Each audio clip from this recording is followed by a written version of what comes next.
Dans ce 4e épisode du podcast du patrimoine, consacré aux traditions de Noël dans les pays d'Europe, nous allons traverser la Manche, direction la Grande-Bretagne puis l'Irlande.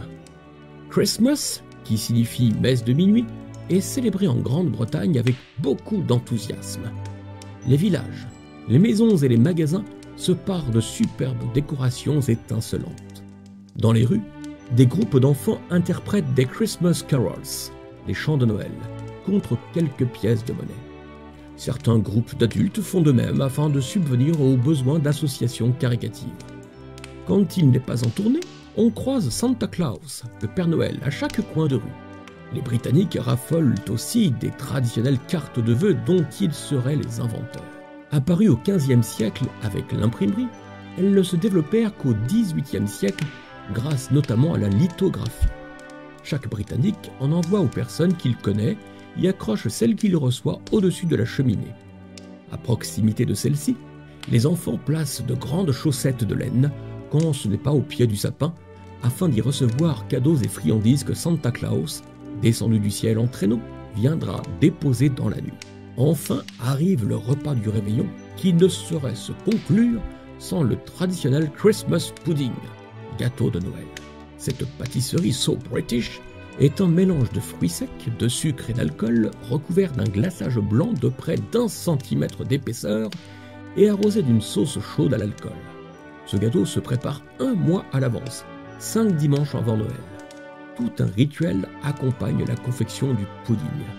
Il faut remuer avec une cuillère en bois, en hommage à la crèche où est né Jésus, dans le sens des aiguilles d'une montre, correspondant au voyage des rois mages, d'est en ouest. Tous les membres de la famille doivent y participer et, les yeux fermés, chacun doit faire 12 vœux, un pour chaque mois de l'année, en soulevant la pâte 3 fois. Enfin, il est de coutume d'y cacher des objets ayant chacun une signification particulière.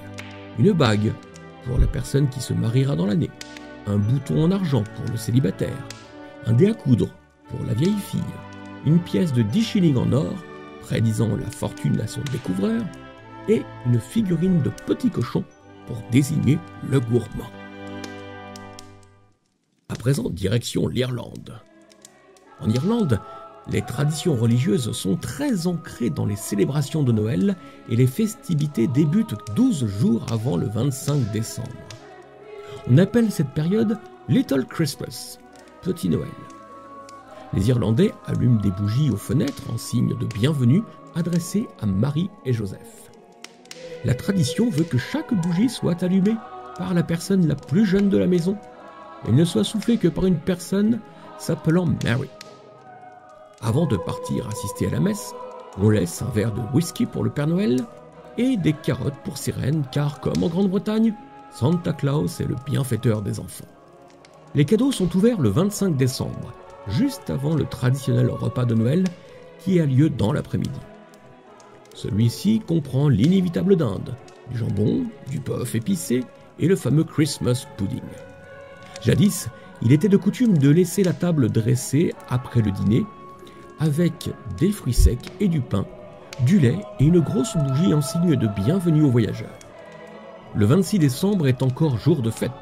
C'est Stephen's Day, commémorant le premier martyr chrétien local.